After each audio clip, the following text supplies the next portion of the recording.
Welcome to Jeremy's IT Lab. This is a free complete course for the CCNA. If you like these videos, please subscribe to follow along with the series. Also, please like and leave a comment, and share the video to help spread this free series of videos. Thanks for your help. Also, remember to sign up via the link in the description to get all of the lab files for this course, so you can try it out yourself in Packet Tracer. If you want more labs like these, I highly recommend picking up Boson's NetSim for the CCNA. Click the link in the video description to check it out. It's a network simulator like Packet Tracer, but it's even better, and it includes all of these guided labs to not only help you get hands-on practice configuring and troubleshooting, but also deepen your understanding of the exam topics. I used it myself when studying for my certifications, so I feel confident about recommending it to all of you.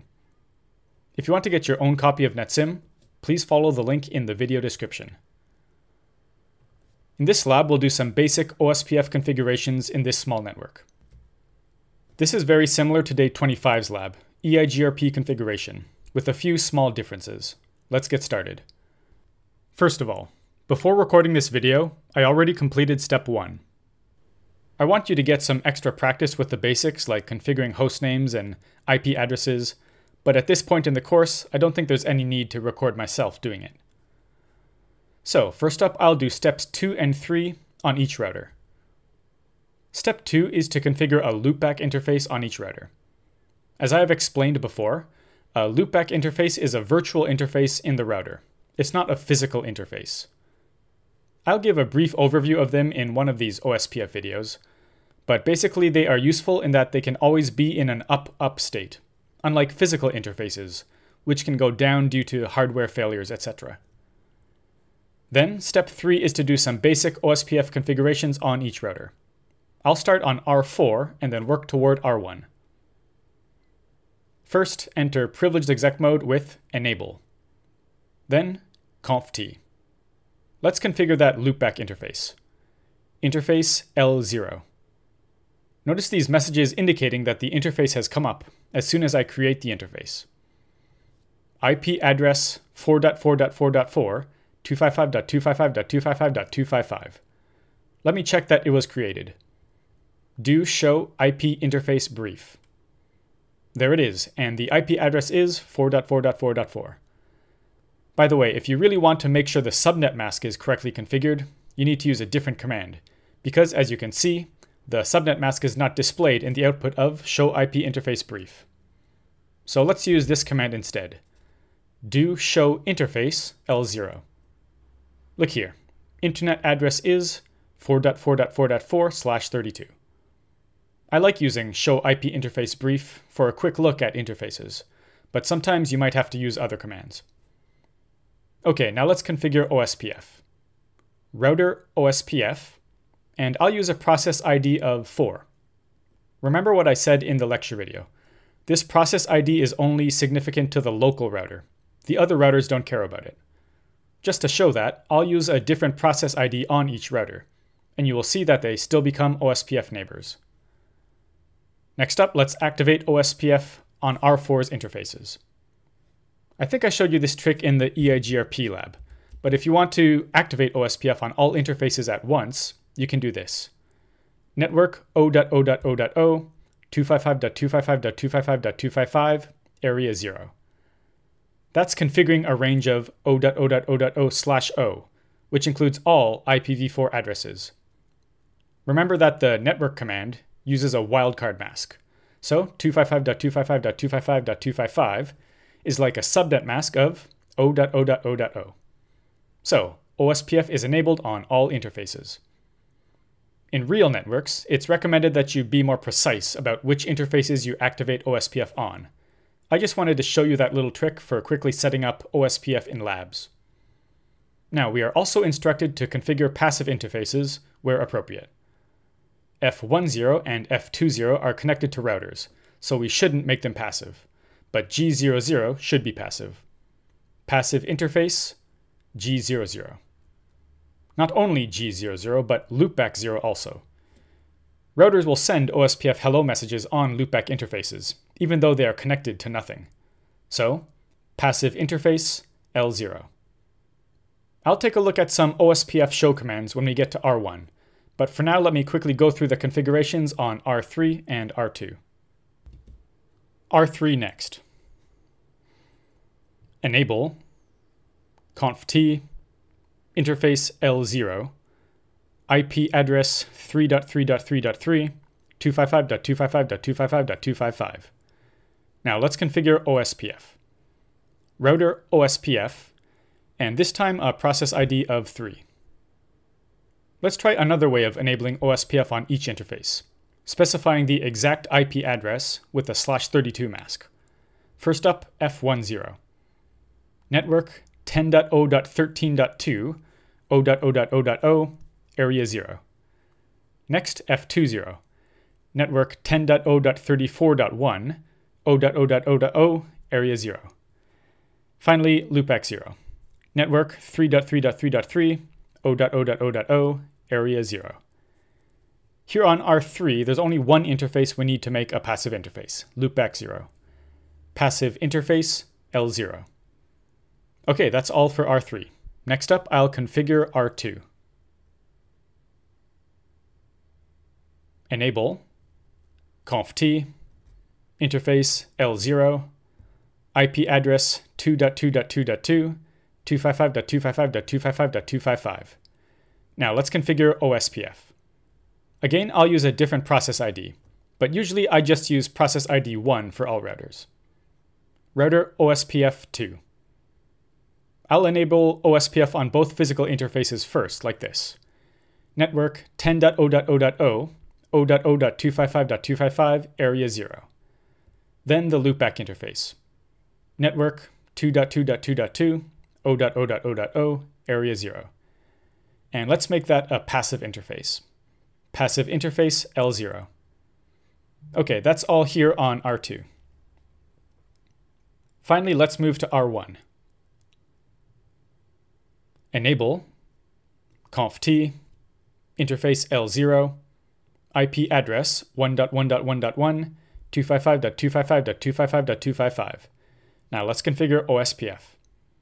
Router OSPF 1.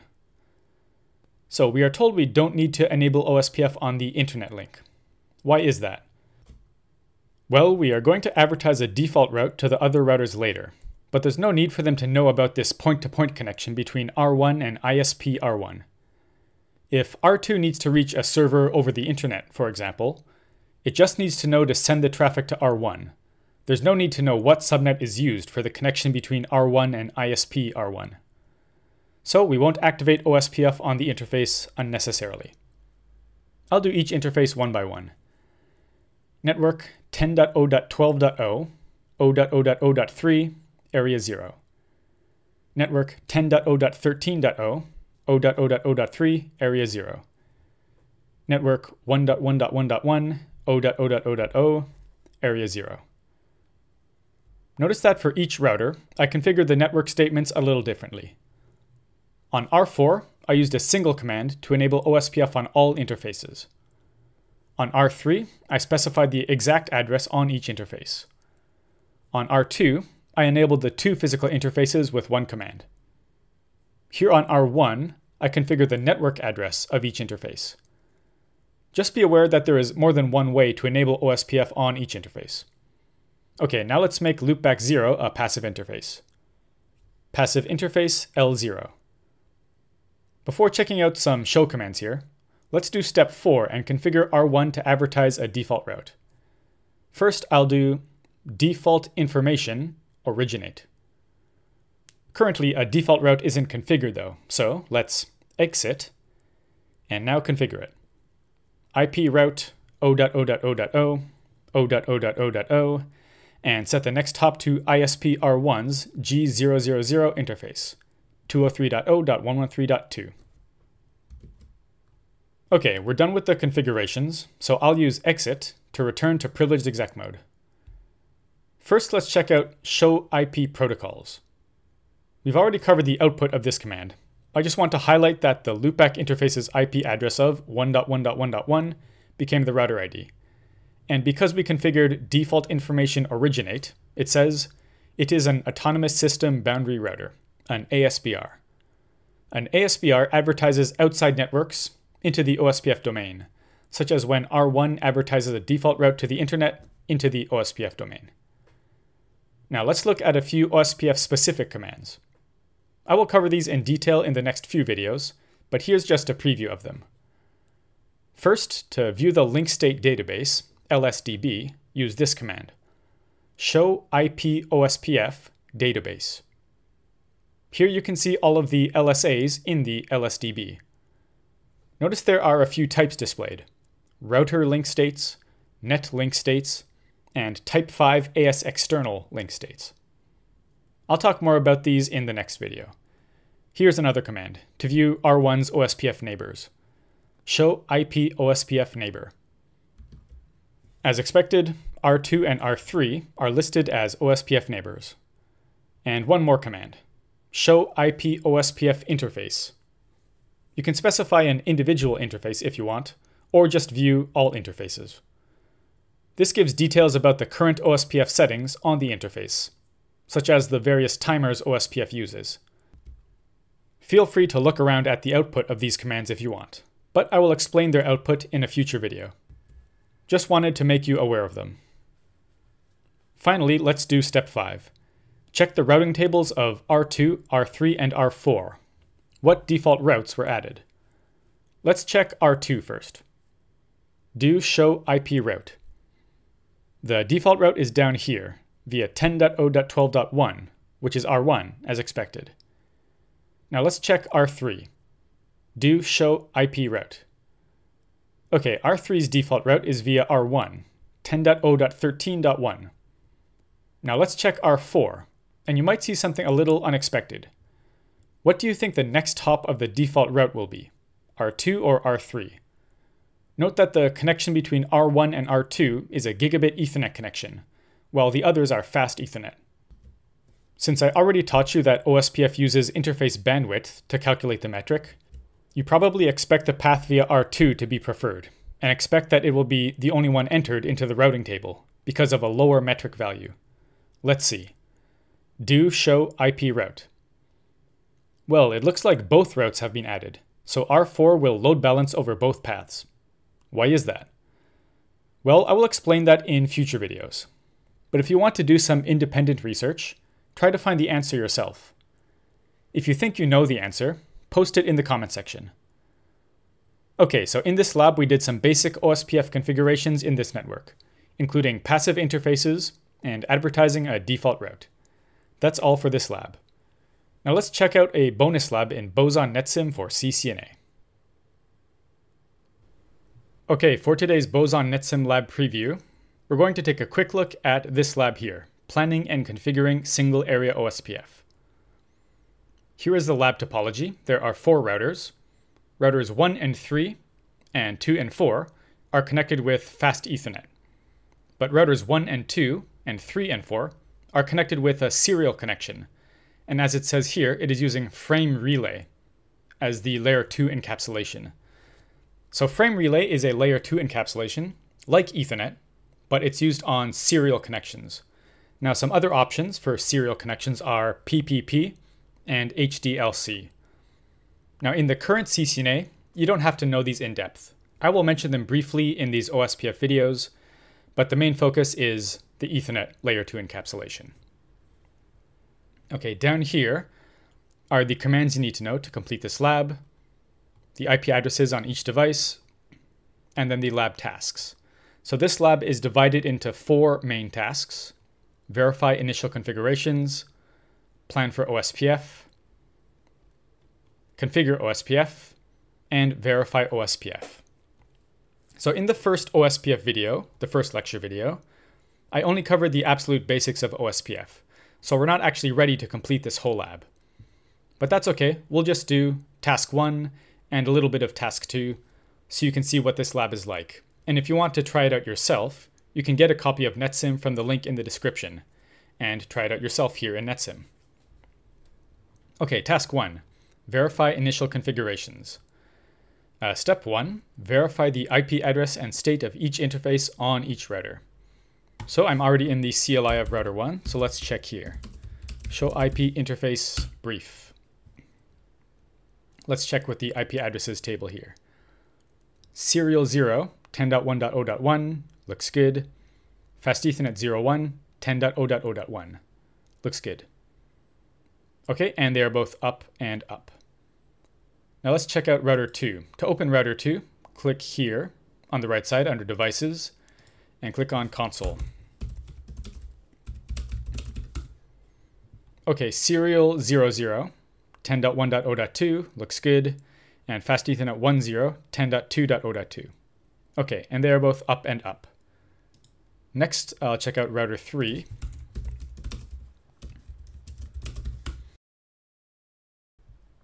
Okay, serial 0 is 10.3.0.3. That's correct. Fast Ethernet 10, 10.0.0.3, and that is correct.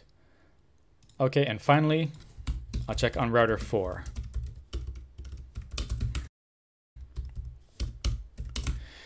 Okay, 10.3.0.4 is good. 10.2.0.4, that is good also. Okay, so all of the IP address configurations look good, and the interfaces are all up. Okay, next, step 2, I'll try some pings. So first from router 1, I'll try to ping these two interfaces, this one on router 3 and this one on router 2. Okay, so I'll go back to router 1, ping first router 2's serial 00 interface, 10.1.0.2. Okay, looks good. And next, router 3's Fast Ethernet 10 interface, 10.0.0.3.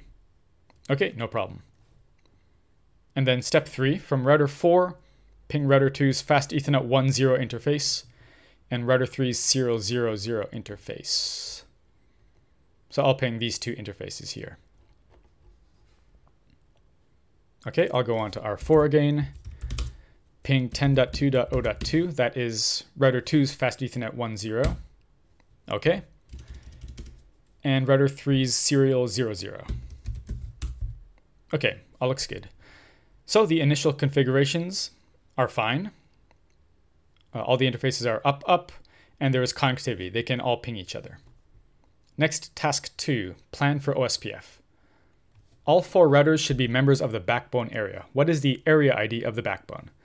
So as I said in the last video, the backbone area is area 0. Now for single area OSPF, you don't actually have to use area 0, the backbone. You can use any area number, area 1, 2, 3, 4, 5, whatever number you want. However, generally, it's recommended that you use area 0 for single area OSPF, and that is one of the requirements of this lab. Okay, step 2. Your configuration should be specific enough so that as additional networks are added to the router, those networks are not automatically advertised. Okay, so we have to be specific with our network statements. We can't use the trick I showed you earlier, network O.O.O.O, 255.255.255.255, to activate OSPF on all interfaces. We should be specific about which networks we want to advertise. Okay, the IP routing tables on each router should be populated with the specific IP subnets in your network. Using the IP addresses table, list the specific networks and masks that should be configured to satisfy this requirement. So, we should configure the specific subnet on each interface. So all of them are /24, as you can see. So if you want to know the network address, just change this last number to 0. So for example, on router 1, there is 10.0.0.0/24 and 10.1.0.0/24. Router 2 has 10.1.0.0/24 and 10.2.0.0/24. Router 3 has 10.0.0.0/24 and 10.3.0.0/24. And finally, router 4 has 10.2.0.0/24 and 10.3.0.0/24. So those are all the subnets. Okay, so that's step 2. Step 3, list the OSPF network commands necessary to accomplish the configuration requirement in the previous step. Okay, so we'll configure the network statements I just said, but you have to make sure to use a wildcard mask. So the /24 would not be 255.255.255.0, it would be the inverse, so O.O.O.255. So just to show you the commands that you would use on each router. Let's look at the lab solutions down here. And here they are. So for example, on router 1, network 10.0.0.0, 0.0.0.255, area 0, and then the same for 10.1.0.0. And you can check on router 2, 3, and 4 as well. Okay, now from step 4, it talks about some aspects of OSPF that we haven't covered yet in the last video. For example, DR, that stands for Designated Router, which is an important topic in OSPF, and I will cover it over the next couple of videos. So I'm going to end this lab preview here. If you want to try this lab and all of these other OSPF labs out yourself, make sure to get a copy of NetSim from the link in the description. Before finishing today's video, I want to thank my JCNP level channel members. Thank you to Florian, Daming, Venkatesh, Koni, Joshua, Jilmar, Samil, Ed, Value, Magrathia, Justin, John, Funny Dart, Scott, Hassan, Gerard, TB, Joyce, Marek, Velvajakum, C-Mode, Johan, Mark, Miguel, Yusuf, CD, Boson Software, Charlesetta, Devin, Lito, Mike, Jonathan, and Vance. Sorry if I pronounced your name incorrectly, but thank you so much for your support. One of you is still displaying as channel failed to load. If this is you, please let me know, and I'll see if YouTube can fix it. This is the list of JCNP level members at the time of recording, by the way. August 4th, 2020. If you signed up recently and your name isn't on here, don't worry, you'll be in future videos. Thank you for watching. Please subscribe to the channel, like the video, leave a comment, and share the video with anyone else studying for the CCNA. If you want to leave a tip, check the links in the description. I'm also a Brave verified publisher and accept BAT or Basic Attention Token tips via the Brave browser. That's all for now.